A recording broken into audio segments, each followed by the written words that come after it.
एक व्यक्ति को एक पुत्र प्राप्ति के उपरांत उसकी पत्नी की मृत्यु होगी।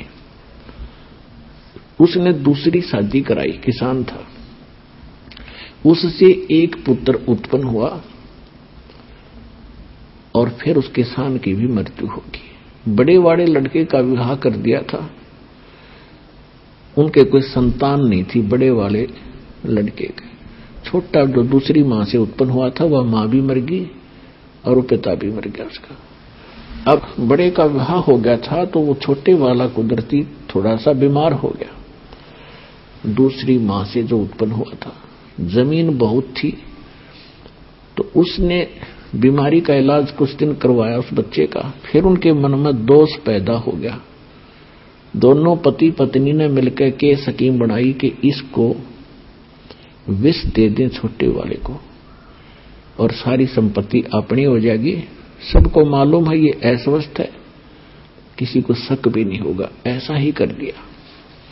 एक दूर देश के डॉक्टर से बात की, उसने उस समय 500 रुपए मांगे और उसको विष दे दिया। लड़का मर गया। अब खुशी का ठिकाना नहीं, क्योंकि एक तो पैसा लग रहा था वो बच गया। 1 वर्ष के बाद उनका लड़का हो गया, पुत्र उत्पन्न हुआ। खुशी का ठिकाना नहीं और उसको खूब लाड प्यार से खिलावे पिलावे। चंद दिनों में वो युवा हो गया, यानी 16-17 वर्ष का जब वो हो गया उसका विवाह कर दिया।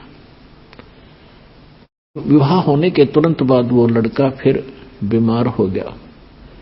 उनका अपना पुत्र इतना रोगी हो गया कि उन्होंने बहुत पैसा पानी की तरह बहाया। दूर देशों में जहां भी जिसने कोई वैद्य बताया, कोई जंतर मंत्र करने वाला बताया, वहीं गए।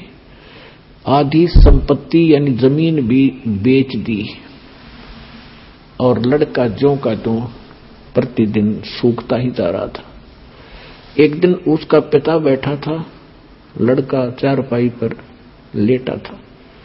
लड़के ने कहा अपने पिता को कि भाई साहब मेरे कफन की तैयारी करो, लकड़ियों की तैयारी करो, अब मैं अपना हिसाब किताब करके मैं चलने वाला हूं। अब उसके पिता ने सोचा बच्चा रोग के कारण इतना अस्वस्थ हो गया, इसका दिमाग भी काम करना बंद कर गया और मुझे ये भाई कह रहा है। तो उसने कहा बेटा मैं तेरा पिता हूं, भाई नहीं हूं। वो लड़का कहता है कि मुझे पता है तू क्या है, मैं तेरा वो भाई हूं जो तेरे पुत्र रूप में जन्में हूं, जिसको तुम दोनों ने मिलकर और विष देकर मारा था। मेरी आधी संपत्ति जो थी वो मैंने खर्च करवा ली, अपना पूरा कर लिया। अब तेरा और मेरा इतना अकाउंट रह रहा है, एक लकड़ी और एक कफन का, और वो तैयारी कर ले। अब उस समय उसका कलेजा पकड़ा गया। अकबर जी सा कराया था वो मेरे आज आगे आ गया। अब आदमी के साथ जब घटना घटती है तब उसको महसूस होता है, और सत्संग में आने के बाद जीव को पहले ये आभास हो जाता है यदि मैं ऐसा जुल्म करूंगा तो मेरे साथ एक दिन ऐसा होगा। तब उसने कहा कि भाई बिल्कुल सही बात है, हमने जो जुल्म किया था भाई मेरे सामने आ गया। अब आगे हमारे संतान की आस नहीं, मेरा कुल नाश हो गया और जो तेरी संपत्ति थी वह खत्म होगी, तेरा मेरा हिसाब हो गया। भाई मैंने जो किया था वो तो मुझे फल भगवान ने दे दिया और बहुत अच्छा किया। आज मेरी आंख खुल गई और मैं अपनी पत्नी के बहकावे में आकर भाई तेरे साथ मैंने जो कर दिया। तो बोला भाई जो किया वो भोगना तो पड़ेगा ही पड़ेगा, किसी के बहकावे में करो चाहे ना करो। तब उसने पूछा, उसके पुत्र भाई कहो चाहे बाप कहो, उसने उस लड़के से पूछा, वो भाई जो बोल रहा था कि मैं तेरा भाई हूं और वैसे उसके शरीर से का पुत्र था, उससे पूछा कि हमने जैसा किया वो तो हमारे सामने आ गया, हमारा तो सर्वनाश हो गया। अब कुल नाश हुआ, संतान आगे है नहीं, लेकिन एक बात बता, जो तेरी पत्नी है इसने क्या अपराध कर दिया जो तेरे साथ ही जिंदगी जलेगी। उसमें सती प्रथा थी और सती प्रथा के तहत उसमें क्या होता था, यदि किसी लड़की का पति मर जाता था उसको 7 चिता में जिंदा फूंका करते थे। तब उसने बताया कि वो वैद्य कहा जिसने मुझे विष दिया था। तो उसके पिता ने बताया कि वो तो उस समय तेरी मूर्ति के 4 वर्ष उपरांत मर गया था। तो उस लड़के ने बताया कि ये वही डॉक्टर है, वही वैद्य है जो आज यह मेरी पत्नी बनकर आया है। अब इस नालायक को सजा मिलेगी, ये जिंदी फूकी जाएगी। तो पुण्यात्माओं, ये 100% सच समझ लेना, परमात्मा का विधान है, एक लेवा एक देवा दूतम और कोई किसी का पिता नहीं पूतम। ये तो ऋण संबंध एक दूसरे का लेन देन उलझा हुआ है, अंत में सब 12 बाटा, कोई कहीं जाएगा कोई कहीं जाएगा। तो कहने का भाव यह है कि चलो ये भी आपको ज्ञान हो गया कि पुत्र है पुत्री है, पिछले संस्कार तो हैं ही, कभी हमने इनका ले रखा, कभी न हमारा ले रखा, कोई देने आ रहा है कोई लेने आ रहा है। ये तो अब बात समझ में आ गई। अब हम परमात्मा का सहारा लेंगे। इस परमात्मा के पास एक ऐसी पावर है, ऐसी शक्ति है, वीटो पावर है, हमारे संस्कारों को अब खत्म कर देंगे। अपनी तरफ से लेन देन हमारा कति सीमित करके इसी जीवन में सबको सुलझा देंगे और पीछा छूट जाएगा। आज आपका परिवार भगवान की शरण में है, सारे सतलोक चले जाओगे, वहां जाने के बाद फिर ना इनकी मृत्यु ना आपकी, संस्कार सारे खत्म। जैसे गीता ज्ञानदाता 18वें अध्याय के 66वें श्लोक में कहता है कि सर्वधर्मान परित्यज्यमाम एकम शरणम व्रज अहम तवा सर्व पापे भयमुक्षामि मा शुच। तो परमात्मा फिर हमारे जो पाप कर्मों का वो नाश कर देंगे, जिससे हमारे संस्कार उलझ रहे थे। जब वो पाप पर नाश हो गए तो हमारे संस्कार खत्म। जब ही सतनाम हृदय धर्यो भयो पाप को नाश, जैसे चिंगारी अग्नि की बाई पड़े पुराने घासे। आपके असंख्य जन्मों के संस्कार परमात्मा कहते 1 सेकंड में फूंक दूंगा। जैसे हजारों टन घास पड़ा हो सूखा, उसमें एक माचिस की सींक लगा दे, वो सारा राख डलकर ढेर हो जाएगा और चलेगी तेज हवा, उड़ जाएगा।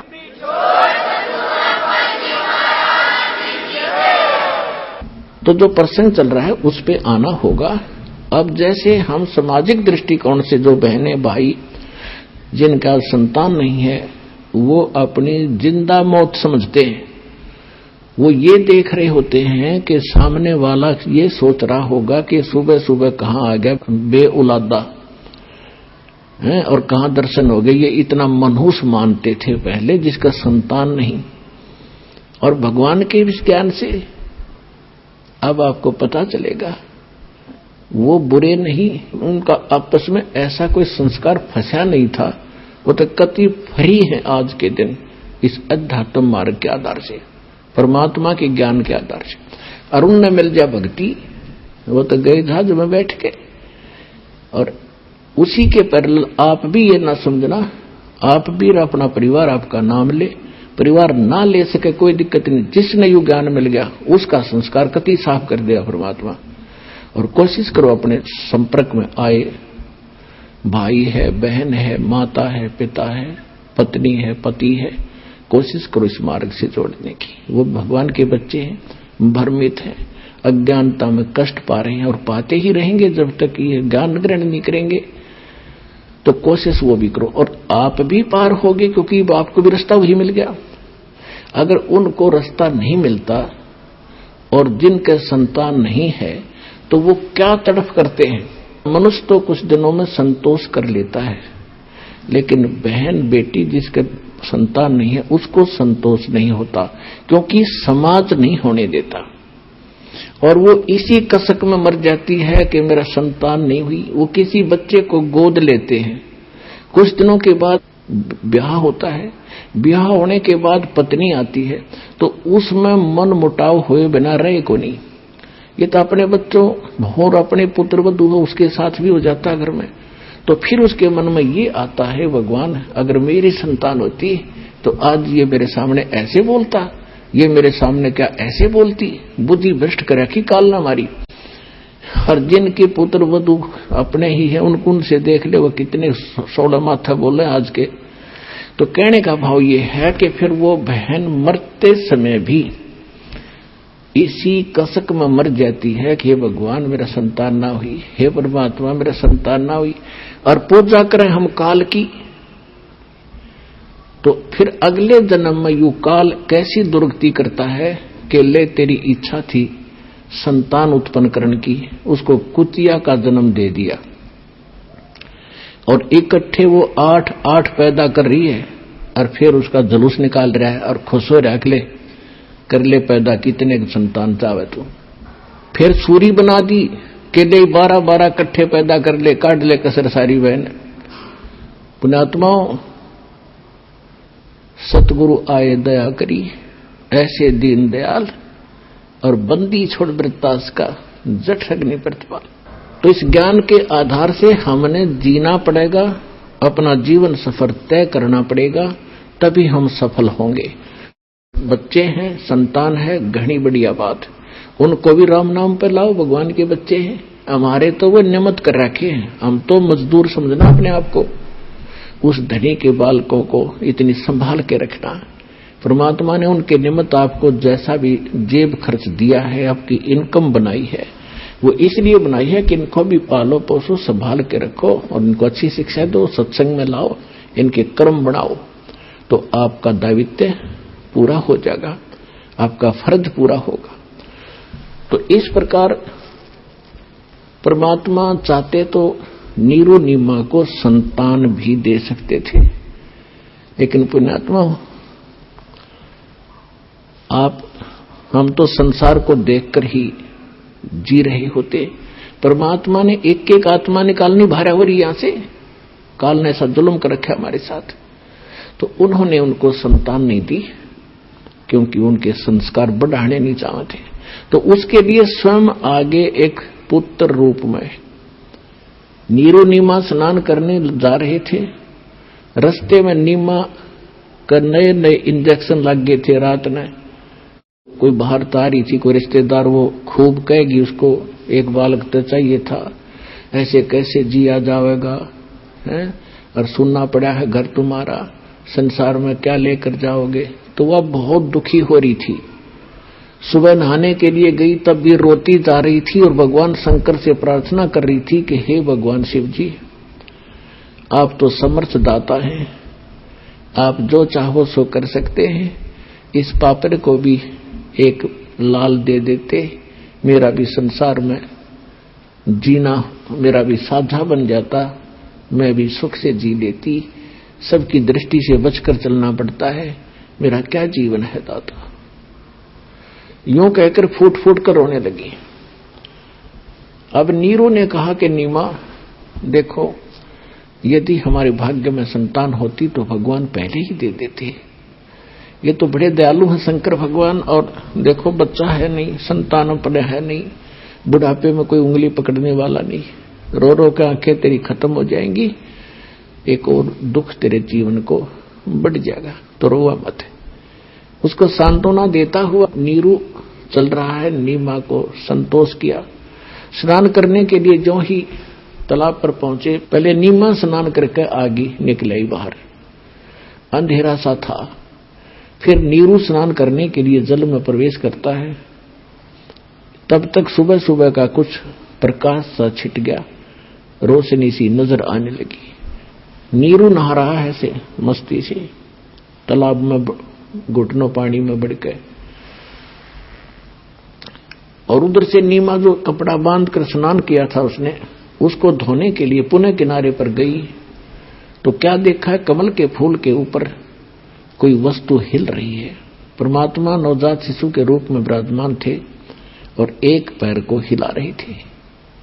नीमा ने सोचा कोई सर्प ना हो, ऐसे ध्यान से देखा। फिर ध्यान से देखा तो क्या देखा कि तो कोई बालक है। अब रास्ते में रोती हुई आ रही थी बच्चे के लिए, अपने पति से कहती है कि देखना जी, कमल के फूल पर बालक है।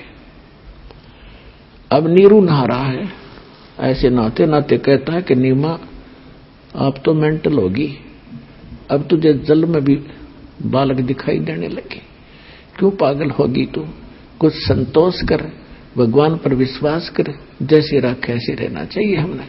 वो फिर जोर से बोली, सचमुच देखना देखना। तब उसने एकदम देखा कि ऐसे क्यों बोल लिया। जिधर संकेत किया उधर देखा, एक नवजात शिशु के रूप में परमात्मा कमल के फूल पर विराजमान थे। नीरू ने आओ देखा ना ताव देखा, फूल समेत तोड़ लिया और उठा लिया बालक को, उठा के अपनी पत्नी नीमा को दे दिया।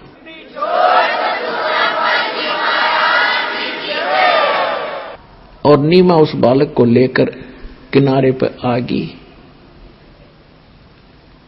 अपने आत्माओं, जिस भगवान के लिए ऋषि तड़प रहे थे और जिसके नाम लेने से आत्मा गदगद हो जाती है, रोम रोम खड़े हो जाते हैं, और उस परमेश्वर को, उस परम शक्ति को एक माई ने अपनी गोदी में लेकर पुत्रवत प्यार किया। कभी उसका मुंह चूम्या, कभी माथे का लाया और 100 शुक्र मनाया अपने शंकर भगवान का। अपने आत्माओं देखो, आज तक हमारे ऐसी बुद्धि रही कि कर्ता भगवान कोई रहा, हम क्रेडिट किसको देते रहे। जो भी हमारे घरों में कोई सुख होता था, हम जिस भी इष्ट की साधना करते थे, उसी के निमित्त उसको कर देते थे कि इस पर भगवान विष्णु जी ने हमारे ये सुख दिया। अब पता चला इनके विधान से, इनकी शक्ति से, कि ये तो कुछ कर ही नहीं सकते। ये तो जैसा संस्कार है वैसा ही दे सकते। केवल एक परम शक्ति है, परम अक्षर ब्रह्म, वो कबीर भगवान, वही हमें जो देता है और निमित्त वो किसी को भी बनाता है, तो वही कर रहा था। तो उस दिन खुद मालिक उसकी गोदी में है और वो भी शुक्र मना रही है शंकर भगवान के कि उन्होंने मुझे ये पुत्र दे दिया। इसका कारण क्या था ये आपको बता दिया कि सुपत सुदर्शन के ये माता पिता थे। उस प्रतिज्ञावश परमात्मा उसके घर आए थे और इसमें नंबर बने थे शंकर भगवान के। तो आज तक हमारा ये अंधेरा न्यों छा रहा था। अब इस तत्व ज्ञान से ये मोतियाबिंद का ऑपरेशन हो जाएगा अज्ञान का। अब साफ दिखेगा आपने कि हु इज गॉड, परमात्मा कौन है, उसका प्रमाण कहां है। अब नीरू स्नान करके बाहर आया तो उसने 100 विचार लगाए कि पहले हम मुसलमान बना दिए, हिंदू हमारे साथी नहीं, मुसलमानों से रिलेशनशिप गणी नहीं बनी, क्यों कोई बालक रिश्तेदार नहीं बना, बालक नहीं। तो उसने सोचा यदि हम इस बालक को लेकर घर जाएंगे तो नगर वाले ये पूछेंगे कहां से लाए, हम कहेंगे कमल के फूल पर मिला, तो किसी को विश्वास नहीं होगा कि बालक और कमल के फूल पर कैसे रुक गया।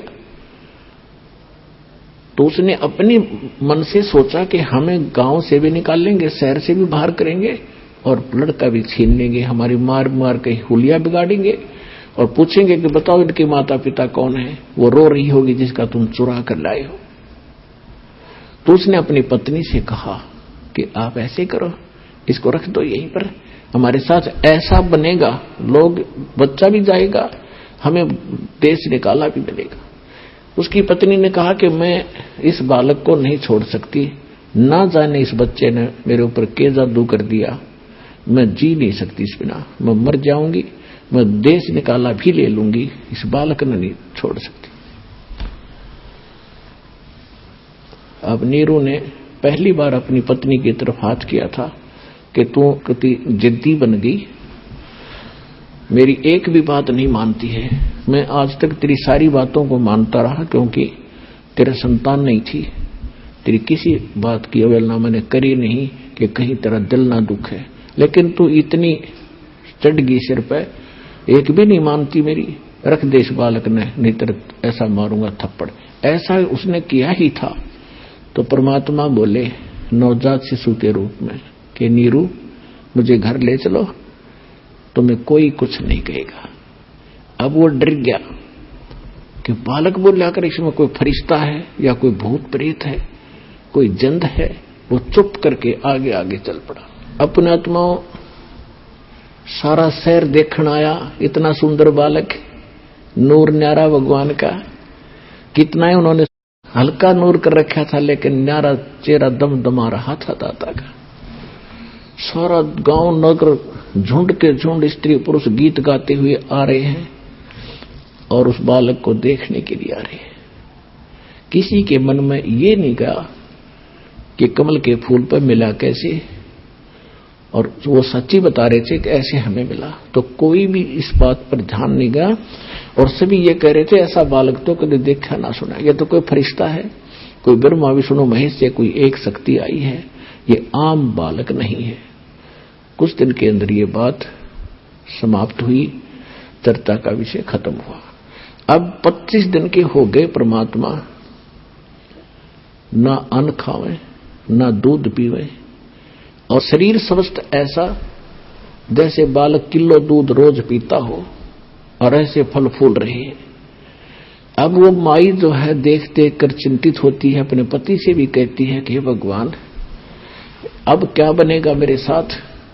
बालक दिया भगवान, हे शंकर भगवान, बच्चा भी दिया, अब वापस लोगे इसको, कुछ खा नहीं रहा, ये कभी भी मर सकता है।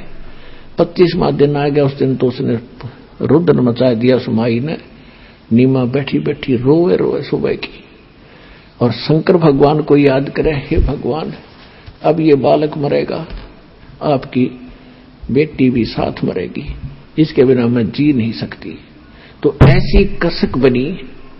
उधर से परमात्मा ने प्रेरणा की कि अब बुढ़िया मरेगी। शंकर भगवान को शिव मंडल से प्रेरित किया। उसके एकदम कसक हुई कि मुझे कौन याद कर रहा है। साधु रूप बनाकर शंकर भगवान वहां प्रकट हो गए। नीमा से पूछा कि आप क्यों रो रही हो माई। आंखों में आंसू थे, जुबान निकल नहीं रही थी, इतना हृदय भर गया था। रोती रोती ने कहा कि महात्मा जी मेरे दुख ना पूछो, आप भी दुखी हो जाओगे, आप जाओ। तब शंकर भगवान ने कहा कि बेटा ऐसे कहते हैं, अपने दुख को किसी को बता दे हल्का हो जाता है, आप बताओ तो सही, और हो सकता है मैं कुछ इसका प्रबंध कर सकूं तो अपना जरूर व्यवस्था करूंगा। तो उस माई ने फिर बताया कि महाराज हम निसंतान हैं, और परमात्मा एक दिन में स्नान करने के लिए लहरतारा तालाब पर गए थे, हम दोनों पति पत्नी। उस दिन मैंने विशेष अर्ज करी थी अपने शंकर भगवान से, रो रो के। उसी दिन उन्होंने मुझे कमल के फूल पर यह बालक दे दिया, और ये लड़का आज 25 दिन का हो गया महाराज, ना खाता है ना पीता है, ये कभी भी प्राण त्याग देगा, और साथ मैं मरूंगी, मैं जी नहीं सकती इस बालक बिना। तब भगवान शंकर ने कहा कि वो बालक तेरा कहाँ है, लाइए। साधु रूप में खड़े थे, नीमा उठा के लाई। तो साधु संत है, कुछ जंतर मंत्र कर भी दे, यू बच्चा कुछ खा ले पी ले।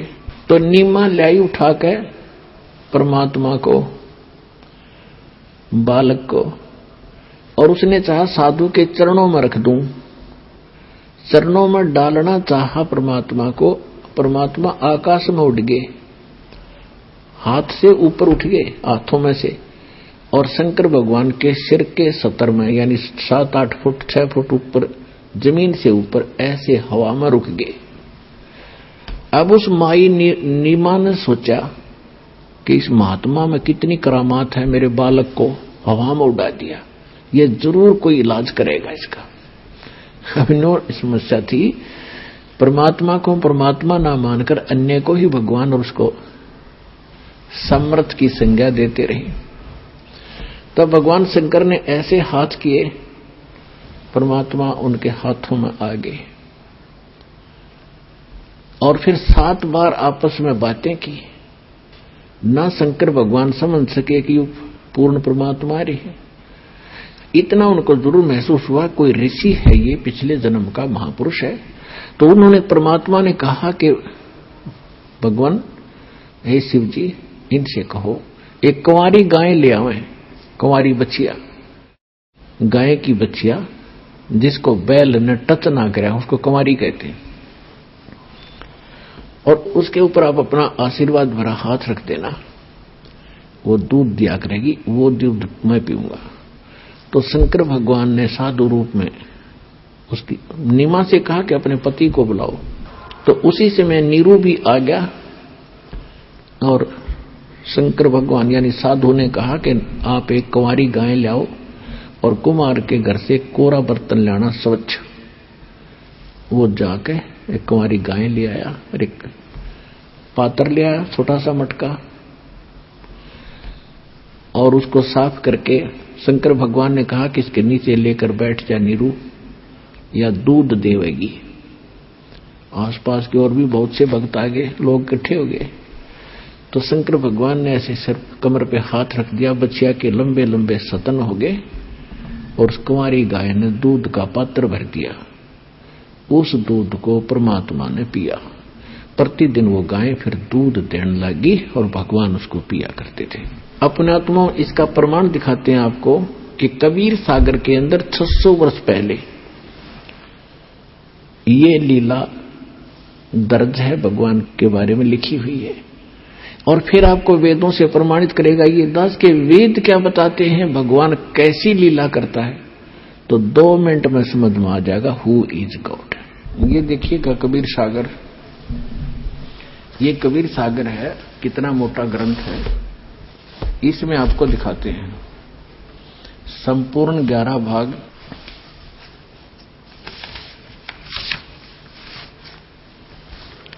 कबीर सागर प्रथम खंड कबीरपंथी भारत पथिक स्वामी युगलानंद बिहारी द्वारा प्रस्कृत। मुद्रक एवं प्रकाशक हैं खेमराज श्री कृष्ण दास, अध्यक्ष वेंकटेश्वर परेश, खेमराज श्री कृष्ण दास मार्ग, मुंबई से। और यहां इनका ये दूसरा एड्रेस है। यहां पर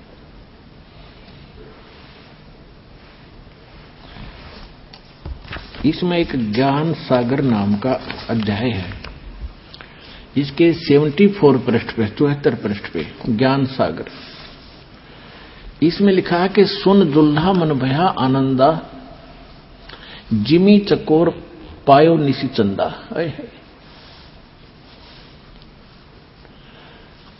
अब यहां क्या बताया है कि फिर वो जुलाहा नीरू बड़ा खुश हुआ, इतना खुशी हुआ जैसे चकोर पक्षी को चांद दिख जाया करे, चंद्रमा। सुन दुल्हा मन भयो आनंदा, जिमी चकोर पायो निश्चंदा। ले सुत, सुत माने पुत्र को, ले सुत चले हर्ष मन कीन्या, अरता सो पुन अस बोल ही दीना। सुत काशी को ले चले, लोग देखण तय आवे, अन्न पानी भखे नहीं खावे, नहीं जुल्हा सो जनावे। तब जुल्हा मन कीन तिवाना, विचार किया रामानंद सो कहा उत्पाना। मैं सुत पायो बढ़ा गुणवंता, कारण कौन बखे नहीं संता। अब इन्होंने कैसे बताया है, वैसे लीला तो यूं की यूं बनी है, परमात्मा ने कुंवारी गाय का दूध पिया। अब इन्होंने स्वामी रामानंद जी से जोड़ दिया कि कोई दुखी व्यक्ति होता है तो साधु संतों के पास जाता है अपने बच्चों के कष्ट निवारण के लिए। तो जुल्हा जो नीरू था रामानंद जी के पास गया, उससे सारी बताया कि एक छोटा सा बालक मिला मुझे, ऐसे ऐसे, वो खाता पीता नहीं, तो वो क्या समाधान बता रहा है। तब जुल्हा मन कीन तिवाना, रामानंद सो कही उत्पाना। मैं सुत पायो बढ़ा गुणवंता, कारण कौन बखे नहीं संता। रामानंद ध्यान तब धारा, जुल्हा सो तब वचन उचाया। पूर्व जन्म तय ब्राह्मण जाति, हरि सेवा की निभली बाती। कुछ तो सेवा हर की चूका, अर्थाते भयो जुल्हा का रूपा। प्रीति प्रभु गए तोर लीनी, ताते उद्धान में तो सुत दीना। अब ये नीरू वचन है, ये नूरी गलत प्रिंट है, नूरी नहीं है, नीरू। ये नीरू है, गलती से नूरी प्रिंट कर दिया इसमें। अब नीरू क्या कहता है, हे प्रभु जस कीन्हो तस पायो, आर्त हो तो दर्शन आयो। सो कहिए उपाय गुसाई, अब बालक अक्षुधावंत कुछ खाई। ये बालक मेरा भूखा है, कुछ खावे, ऐसा कोई उपाय बताइए। रामानंद अस युक्ति विचारा, कि तुम सुत कोई ज्ञानी अवतारा।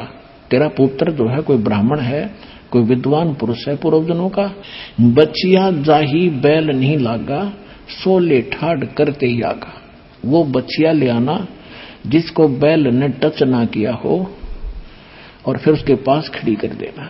दूध चले ते ही थनते, दूध ही धरो छिपाई, और अक्षुदावंत जब होवे ताके देखवाई। जुल्हा एक बछिया ले आया और चलो दूत कोई मरम न पावा, चलो दूत जुल्हा हरसाना, राख छिपाए कहो नहीं जाना। दूध तब पीवत नाम कबीरा, और खेलत संत संगमत धीरा। अब पुण्यात्मा, इसमें थोड़ा सा इन्होंने ये पता नहीं चला कि वो संत कौन आया था जो नीमा को मिला था। इसलिए परमात्मा ने 600 वर्ष पहले कहा था प्रिय भक्त धर्मदास जी से कि धर्मदास जी, जो बर्मा पंथ गरीबदास पंथ होगा उसमें मेरी महिमा की वाणी पुनः प्रकट होगी और वो यथार्थ ज्ञान होगा। तो यहां इन कबीर पंथियों ने इतना तो था कि कबीर परमेश्वर ने कुंवारी गायों का दूध पिया था अपने बाल्यकाल में। उनकी परवरिश की लीला कुंवारी गाय से हुई थी, तो उनका न्यू ना पता लग गया वो कौन ऋषि था, कौन संत महात्मा था जो उनको मिला था।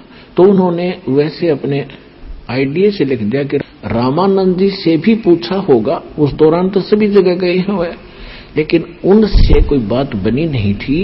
तो स्वयं परमात्मा ने शंकर भगवान को भेजा था कि उनके पूर्व पुजारी थे। अब आपको पहले प्रमाणित करते हैं, गरीबदास जी की वाणी है, परमात्मा ने जो उनको बताया था उन्होंने वापस फिर दोबारा यथार्थ ज्ञान दिया है। इसमें क्या लिखा है, शिव उतरे शिवपुरी से अवगत बदन बिनोदे, मैं के कमल खुशी बहे फिर लिया ईस को गोदे। शिव उतरे शिवपुरी से, शंकर भगवान आए अपने लोक से और वहां भगवान को परमात्मा कबीर जी को गोदी में ले लिया। गरीबदास जी बता रहे हैं, शिव उतरे शिवपुरी से अवगत बदन बिनोदे, मैं के कमल खुशी बहे भाई लिया ईस को गोदे। नजर नजर से मिल गई किया ईस परिणाम, दोनों भगवानों के आपस में दुआ सलाम हुई। और शंकर भगवान ने फिर क्या कहा, धन मो मन धन पूर्णा, ये धन का सीनी काम है, कि धन है सी नगरी जहां पर ऐसे महापुरुष का आगमन हुआ।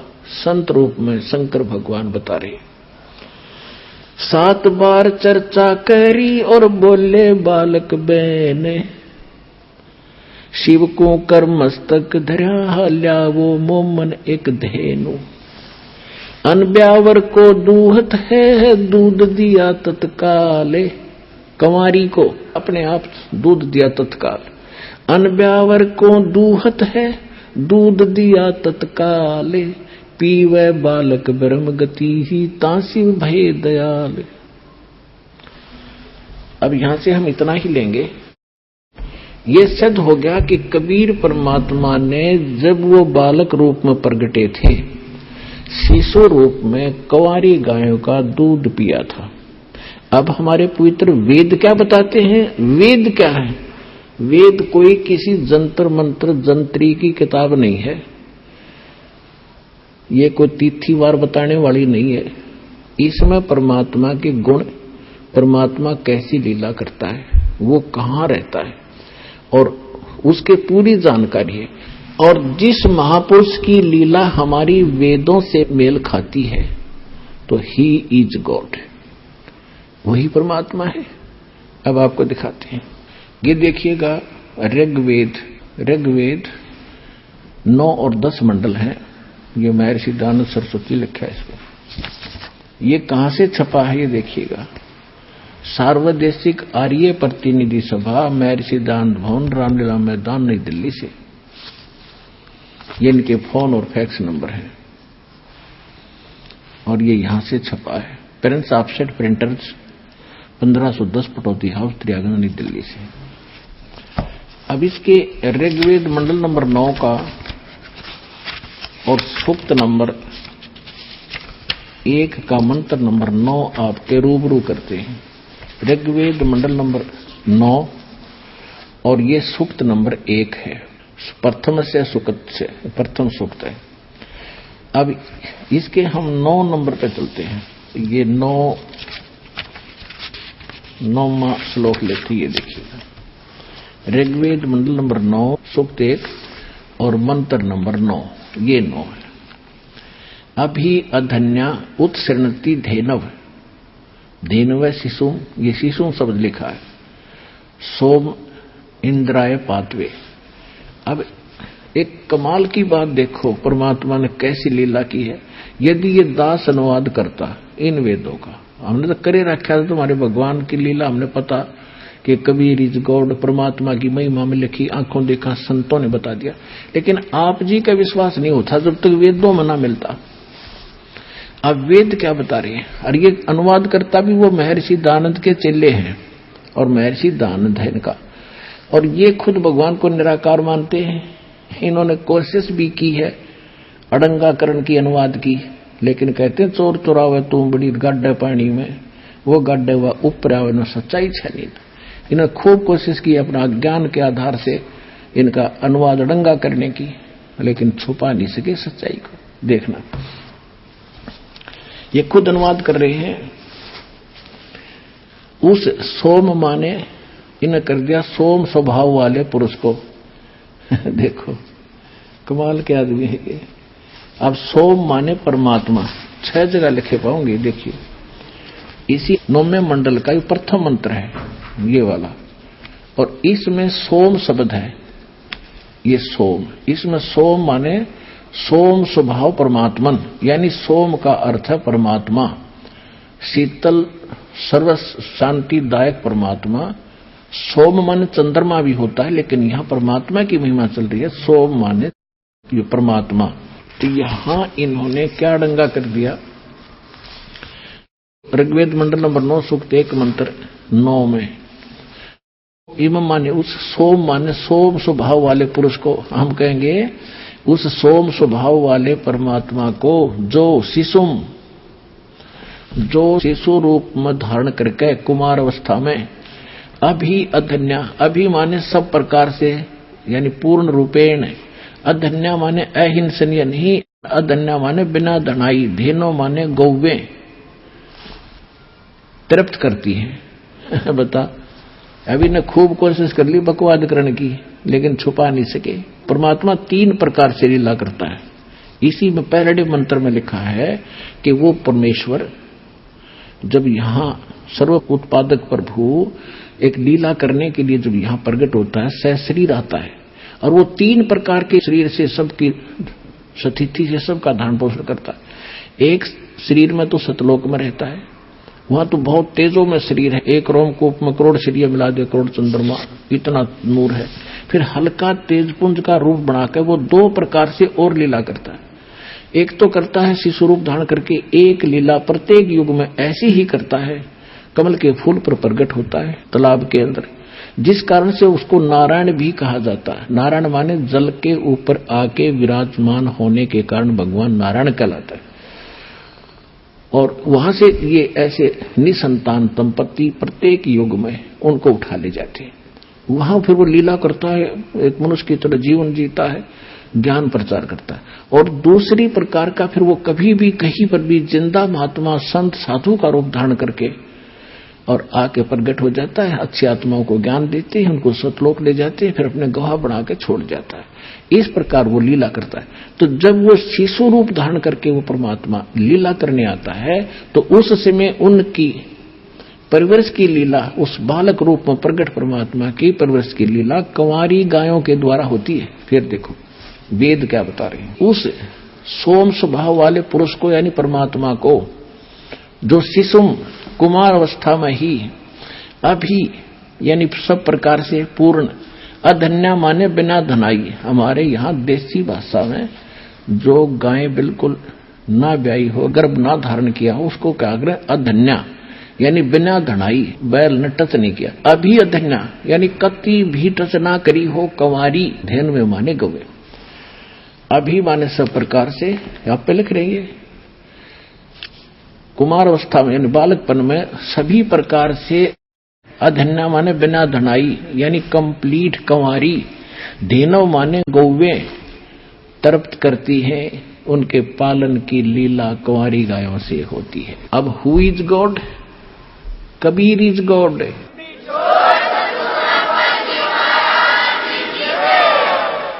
अपने आत्माओं, परमात्मा जब 5 वर्ष के हुए और रामानंद जी के साथ उनकी गोष्ठी हुई, जैसा कि आज दिन में दास बता रहा था। परमेश्वर कबीर साहब ने गुरु धारण किया, इसलिए गुरु बनाया रामानंद जी को कि वो बहुत बड़े पहुंचे हुए ब्राह्मण माने जाते थे, विद्वान, वेदों, गीता और पुराणों के मर्मज्ञ गाता माने जाते थे। और उनको कख का पता नहीं था वेद और गीता के बारे में। संस्कृत जरूर गोट रखी थी, लेकिन नेक चलन के आदमी थे। निष्काम भाव से यानी वो ज्ञान प्रचार कर और करवा रहे थे। तो परमात्मा ने मर्यादा बनाए रखने के लिए कि गुरु बिन माला फेरते, उनका वचन है, गुरु बिन माला फेरते, गुरु बिन देते दान, गुरु बिन दोनों निष्फल हैं, चाहे पूछो वेद पुराण। अब परमात्मा यदि उस समय गुरु धारण नहीं करते स्वामी रामानंद जी को, तो अब जैसे राधा स्वामी पंथ के प्रवर्तक, जहां से ये पंथ चला है राधा स्वामी, फिर उससे निकला सच्चा सौदा सरसार, ये सारे, उनका जो मुखिया था उसका कोई गुरु नहीं था। तो आज आम व्यक्ति ये कह देता कि कबीर साहब ने कौन सा गुरु बनाया था, क्या जरूरत है गुरु की। और शिवदयाल जी के बारे में आपको दिखाई दिया कि तो भूत बने, प्रेत बने, तो खाक मुक्ति हुई उसकी। जब एक हेड ऑफ द डिपार्टमेंट यानी पंथ का प्रवर्तक भूत बन गया, तो अन्य क्या बनेंगे उस साधना से। इसमें बार बार कहने की आवश्यकता नहीं, बुद्धिमान को संकेत काफी है। अब परमात्मा ने इसलिए गुरु धारण किया कि आने वाले समय में कहीं काल के दूतों का दाव ना लग जाए कि कबीर साहब ने कौन सा गुरु बनाया था। और दूसरा ये था कि रामानंद जी एक ब्राह्मण जाति में थे और इतना अभिमान हो गया था उनको अपने ज्ञान का कि वो किसी की बात सुनने को तैयार नहीं थे। और मालिक को पता था कि जिस जीव का नाश होगा, और ये पिछले जन्मों में मेरी सेवा कर रखी है इसने, सतयुग के अंदर ये विद्याधर ब्राह्मण था और त्रेता के अंदर ये वेद विज ब्राह्मण था, इसने मेरी सेवा कर रखी है, इसको निकालना अनिवार्य है। जिस कारण से परमात्मा ने एक लीला की।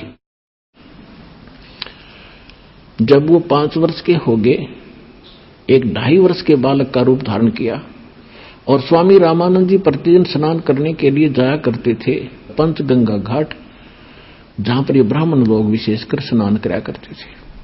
तो वहां ऋषि रामानंद जी 104 वर्ष के वृद्ध सुबह सुबह प्रतिदिन मुंह अंधेरा जाया करते थे ब्रह्म मुहूर्त में। गर्मियों का मौसम था। परमात्मा ने 2.5 वर्ष के बालक का रूप धारण किया और पौड़ियों पर लेट गए। अब रामानंद जी अंधेरे में जा रहे थे, गले में उनके कंठी थी, क्योंकि वैष्णव परंपरा के अंदर एक तुलसी के मनिये की एक कंठी होती है, उसको कंठी बोलते हैं। एक ही मनिया होता है पूरे धागे में, उसको कंठी माला बोलते हैं। और वो वैष्णव परंपरा से दीक्षित की एक पहचान होती है। तो रामानंद जी नीचे उतर रहे थे अंधेरे में, कबीर परमात्मा के सिर में खड़ाऊ लगी तो बालक, लीला की बालक वाली, रोने लग गए। रामानंद जी ने सोचा कोई बालक का चोट लगी। साधु संत दयालु होते, एकदम झुके। झुकते ही उनकी गले की जो कंठी थी अंधेरे में निकल के परमात्मा के गले में गल गई, कबीर साहब के। और सिर पे हाथ रख के कहा, बेटा रो मत, राम राम बोल बेटा, राम राम बोल। परमात्मा चुप हो गए और स्वामी जी अपना स्नान करने लग गए और कहा, बेटा तू बैठ जा, किसी का बालक रास्ता भूल के आ गया, तुझे सुबह तुम्हारे घर भिजवा दूंगा, यहां बैठ जा। वो स्नान करने लगे, परमात्मा अंतर ध्यान हुए, अपनी कुटिया में आ गए। स्वामी जी ने देखा बच्चा कहां गया, उसने सोचा चला गया होगा, अब कहां खोजूं उसको। बात आई गई हुई। कुछ दिनों के बाद स्वामी रामानंद जी का एक शिष्य विवेकानंद कोई सत्संग कर रहा था, श्री विष्णु जी की कथा सुना रहा था। सैकड़ों श्रोता बैठे थे, परमात्मा भी जा बैठे वहां पर। उस दिन परमात्मा ने, जैसे वैष्णव परंपरा से दीक्षित व्यक्ति होते हैं, ऐसे एक लंबा सा तो तिलक लगाते, नाक पर कड़ पूरा, और एक कंठी माला पहन लेते हैं। तो वहां जाकर बैठ गए। वो सुना रहा था प्रवचन के ब्रह्मा जी की तो आयु है, विष्णु और शंकर अजरो अमर है, ऐसे ऐसे। तो परमात्मा ने प्रसन्न खड़ा होकर कहा कि स्वामी जी, मेरा एक शंका है, समाधान कीजिए। विवेकानंद जी ने कहा कि बच्चा बोलो, क्या शंका है? आप कहते हो कि ब्रह्मा विष्णु महेश अजरो अमर हैं, क्या इनके माता पिता भी हैं? कौन ब्रह्मा का पिता है, कौन विष्णु की मां, शंकर का दादा कौन है, पंडित जी दे बता। अब यहाँ के सारे फेल हैं, कि अजरो अमर है, सविनाशी है, इनके कोई माता पिता नहीं है, तो ऐसे लीला करते हैं। बहन जी नमस्कार। नमस्कार जी। क्या शुभ नाम है आपका बहन जी? गीता। बहन जी कहाँ से आए आप? सिरसा से। बहन जी, संत रामपाल जी महाराज से नाम उपदेश लेने से पहले आप कौन सी भक्ति करते थे? विष्णु भगवान की भक्ति करते थे, जो कि रामदेव अवतार है ना, उनकी भक्ति करते थे। घर में ज्योत लगाते थे और जागरण भी लगाते थे उनका। तो बहन जी, जो विष्णु भगवान की आप भक्ति करते थे, उस भक्ति से आपको क्या लाभ मिला? उस भक्ति से कोई लाभ नहीं हुआ। उससे पहले भक्ति करते थे तब हम, तो मुझे मेरे भी पहला बच्चा हुआ लड़का बड़े ऑपरेशन से। तो वो लड़का पैदा होते ही भी गुजर गया, और डॉक्टर के हाथ से जो पेशाब वाली जो पाइप होती है, उसमें भी कोई ऐसी चीज लगी कि वो फट गई। तो फिर उसके बाद में मेरे को 2-3 महीने बाद में पता चला, क्योंकि घर वालों ने भी मेरे को पता नहीं लगने दिया। कहने लगे बच्चा ठीक है, लड़की हुई है। ये नहीं कहा भी लड़का हुआ, कहने लगे लड़की हुई है, और वो भी थोड़ी सी कमजोर है, दिन कम है, अभी वो डब्बे में है। तो कुछ दिन के बाद पता चला कि भी वो लड़की है नहीं। तो मैंने कहा चलो माँ कोई बात नहीं, भी हम भी परमात्मा से प्रार्थना करेंगे, भी हम उनका जागरण लगाएंगे, भी मेरे दोबारा भी बच्चा होगा तब। तो उसके बाद पेशाब वाली थैली फटी, तब मेरा ऐसे ही पानी चलता रहता था। 4 महीने नरक में ऐसे ही पड़ी रही मैं। तो फिर उसके बाद 4 महीने के बाद पेशाब वाली थैली का ऑपरेशन करवाया। ऑपरेशन करवाने के बाद 1.5 साल के बाद मेरे फिर दोबारा लड़का हुआ, वो भी बड़े ऑपरेशन से हुआ था। तो वो भी 6 दिन के बाद वो भी गुजर गया। वो भी मैंने नहीं देखा, क्योंकि मुझे 5 दिन तो होश ही नहीं आया था। तो मैंने पूरा जागरण भी कहा भी हम जागरण लगाएंगे भी परमात्मा का, क्योंकि हम तो उन्हीं को, विष्णु भगवान को, उन्हीं को परमात्मा मानते थे, और भी हम यात्रा भी करके आते थे। उससे कोई लाभ नहीं हुआ हमको। तो उसके बाद मेरे तीसरा बच्चा लड़की हुई बड़े ऑपरेशन से, वो भी। तो बहन जी, संत रामपाल जी महाराज की शरण में आप कैसे आए? वो मेरे देवर की शादी हुई थी, जो मेरी देवरानी थी उसने नाम उपदेश ले रखा था। वो मेरे आगे बात करती थी भी, मेरे को ऐसे ऐसे दौरे आते थे, तो भी मैंने वहां से उपदेश लिया। तो हमने कहा भी देखो, दुख तो भी हमें भी बहुत आए हैं, पर हमको तो कोई ऐसा संत ही नहीं मिला। हमने बहुत भी संतों के पास गए हैं, वो यही कहते हैं भी जो जितना भी दुख लिखा है उसको तो कोई नहीं टाल सकता, भी वो परमात्मा ने लिखे हैं दुख, और वो तो भुगतने ही पड़ेंगे। तो उसने कहा कि भी वहाँ पे हमने नाम उपदेश ले रखा है, तो मेरे को भी दौरे आते थे, तो वहाँ से मैं ठीक हो गई। तो मैंने भगत जी से कहा अपने पति से भी, वहाँ पे आप जाके देख के आओ। तो वो यहाँ पे आए, तो यहाँ का भी देख के गए, और वो उपदेश पहली बार आए तभी वो उपदेश लेकर चले गए।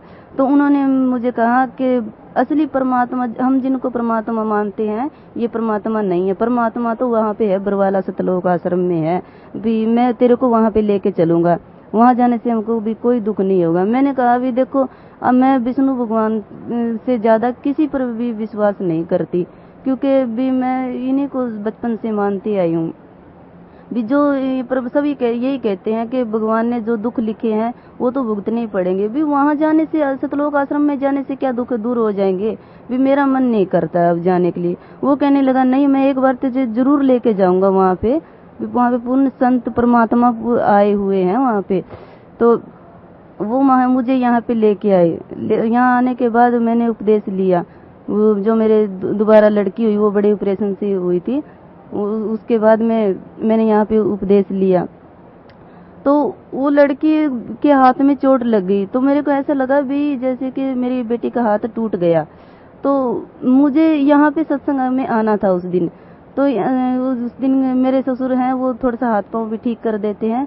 तो मैंने उनसे कहा भी लड़की का हाथ तो मेरे को ऐसे लगता जैसे टूट गया। वो कहने लगे कोई बात नहीं, भगत जी कहने लगे भी कोई बात नहीं, हम अभी गुरुजी से प्रार्थना कर देंगे और आप जल्दी करो कि हमारी ट्रेन निकल जाएगी, फिर हाथ तो ठीक हो जाएगा, सत्संग बार बार नहीं मिलेगा। तो मैंने कहा ठीक है। तो जैसे कि मैंने ये बच्ची ले रखी है, ऐसे ही अपनी बेटी को ले रखा था। मैंने गुरुजी से प्रार्थना की कि गुरुजी भी ऐसे खेलती खेलती लड़की फर्श पे गिर गई, पता नहीं क्या हुआ। मैंने तो 2 बेटे देखे, ये एक बेटी मिली है, भी इसको पता नहीं क्या होगा। तो परमात्मा ने ऐसे उसके हाथ पे थप्पड़ मार के कहा क्या हुआ, इसको कुछ नहीं हुआ। तो एकदम से भी लड़की ठीक हो गई बिल्कुल। तो उसके बाद मुझे अब 2012 में, अब 2013 में अब ये दूसरा बच्चा होना था, जिनके मेरा 5वां 6ठा ऑपरेशन था ये मेरा। तो डॉक्टरों ने मना कर दिया पहले कि तुम्हारा ऑपरेशन नहीं होगा अब भी कहीं भी जाओ। तो मेरे को पूरा 9वां महीना लग गया था। तो मैंने अपना अल्ट्रासाउंड करवाया, तो मैंने डॉक्टरों से कहा भी महीना तो पूरा है। डॉक्टर कहने लगे बात ये है कि भी एक चीज की गारंटी लेंगे हम, चाहे बच्चे की और चाहे माँ की। तो भगत जी कहने लगे भी हमको तो भी माँ चाहिए। वो कहने लगे भी माँ की जिम्मेवारी नहीं लेंगे, हम बच्चे की ले सकते हैं कि माँ के तो 7 ऑपरेशन हो चुके हैं। अगर अब के बार ऑपरेशन करवाओगे तो इसका 7वां ऑपरेशन है, और किसी भी औरत के 7 ऑपरेशन नहीं होते। तो मैं पूरी बीमारी दर्द शुरू थे मेरे, मैंने यहाँ आकर के परमात्मा से गुरुजियों से प्रार्थना की कि गुरुजी मेरे को बहुत डर लगता है भी, डॉक्टरों ने मना कर दिया, मेरा केस नहीं ले रहे, सिरसा में भी नहीं, हिसार में भी नहीं, और अपने मायके में है वहाँ भी नहीं, कि सभी डॉक्टरों ने मना कर दिया है। तो संत रामपाल जी महाराज कहने लगे कि बेटा ऑपरेशन ठीक ठाक हो जाएगा तुम्हारा, जाओ। तो मैं कहने लगे तुम डरना नहीं। तो मैं वहाँ पे गई, तो जाके अगले दिन मैंने अल्ट्रासाउंड करवाया और अभी डॉक्टरों से ने दिखाया, तो उन्होंने एडमिट कर लिया मुझे। ऑपरेशन करते समय ऑपरेशन करने लगे तो मुझे एकदम घबराहट होनी। तो मैं ऐसे देख रही थी, मुझे ऐसा लगा कि मेरे पीछे जैसे कोई परछावा खड़ा है। तो मैंने ऐसे गर्दन घुमा के भी देखा भी कि कौन खड़ा मेरे पीछे, तो ऐसे दिखाई नहीं दिया मेरे को। फिर मैंने ऐसे ऊपर की तरफ नजर करी, तो फिर मेरे को ऐसे लगा भी मेरे पीछे जैसे कोई बैठा है मेरे ऐसे सिर के नीचे हाथ लगा के। तो मैंने 2 बार देखा, 2 बार भी मालूम मेरे को कोई दिखाई नहीं दिया। तो फिर मुझे ये लड़की हुई, तो इसके गुर्दों में पानी चढ़ गया, ये एकदम पैदा होते ही लीली हो गई एकदम। इसको दूसरे हॉस्पिटल में एडमिट कर दिया। तो जैसे कि मुझे बेहोशी के इंजेक्शन दिए गए थे, मुझे 2 दिन के बाद होश आया। तो मैंने अपनी माँ से पूछा, माँ भी बेटा हुआ कि बेटी हुई है? तो मेरी माँ कहने लगी भी बेटी हुई है। मैंने कहा कहाँ है? वो कहने लगी भी उसको तो भी बचने की हालत नहीं है, वो गुर्दों में पानी चढ़ गया उसके, लीली हो गई एकदम, और वो दूसरे हॉस्पिटल में एडमिट है। तो ये सोच के मेरे दूध 2 दिन आया छाती में, फिर दूध वापस चला गया। दूध वापस जाने के बाद लड़की को 7 दिन में छुट्टी मिली थी, और मैं पहले घर आ गई थी, लड़की से पहले छुट्टी मिल गई थी मुझे, और लड़की को 7 दिन में मिली थी छुट्टी। तो उसके बाद मैं इसको ऊपर वाला दूध पिलाने लगी। डॉक्टर कहने लगे इसको गाय का दूध पिलाया करो। गाय का दूध पिलाने लगी, उससे इसका बुखार नहीं ठीक हुआ, और जस्त उल्टी बिल्कुल लगे रहे इसके। फिर कहने लगे कि इसको बकरी का दूध पिलाया करो, तो वो भी पिलाया, वो भी नहीं सूट किया इसको। फिर कहने लगे कि इसको डब्बे का दूध पिलाया करो, वो ठीक रहेगा। तो उससे ये बिल्कुल कमजोर हो गई, इसकी आंखें बिल्कुल अंदर की तरफ चली गई, जैसे कि भी किरंग होता है उस बिना आंखों का, उसकी आंखें ऐसे अंदर चली गई इसकी आंखें। तो हमारे घर में भी पैसे तो थे नहीं, तो हमारे घर में ना 10 गट्टे कनक के पड़े हुए थे अनाज, तो हमने वो ही बेच दिए, बेच के और इसको एडमिट करवा दिया। अब एडमिट करवाने के बाद जितने पैसे थे सारे लग गए, और ये लड़की बिल्कुल भी ठीक नहीं हुई, बिल्कुल लीली हो गई और सूख गई, जैसे कि मरा हुआ बच्चा हाथ में ले रखा है। डॉक्टरों ने इसको छुट्टी दे दी। छुट्टी देने के बाद में मैंने इसको कहा, अपने पति को कहा कि हम इसको भी किसी और से पैसे लेके एडमिट करा दें। तो ऐसे करते करते 3 महीने हो गए थे, लड़की बिल्कुल बीमार हो गई।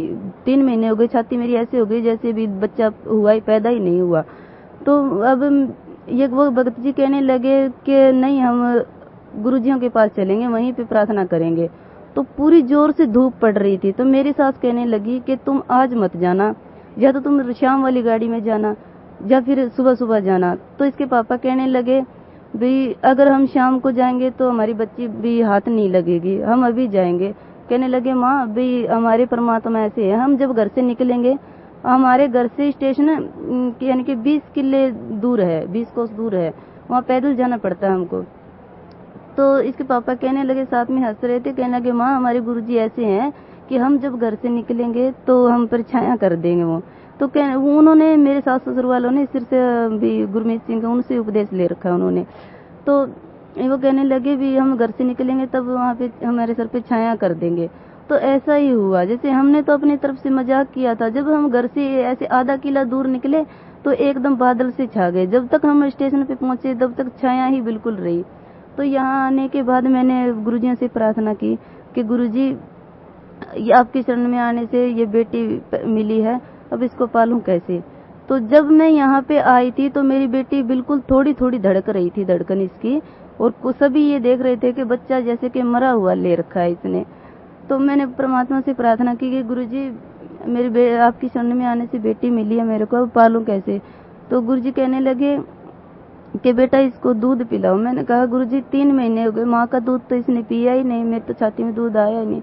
तब गुरुजी वापस आए और मेरे सर पे हाथ रखा, तब की तो दूध मेरी छातियों में आ गया। जैसे मैंने नाम उपदेश ये बच्ची पैदा होने से पहले सुना था कि परमात्मा कबीर साहब ने कुंवारी बच्चिया के भी हाथ रखा, कुंवारी बच्चिया के कंधे पे, तो उसको दूध आ गया। तब वो सुना था।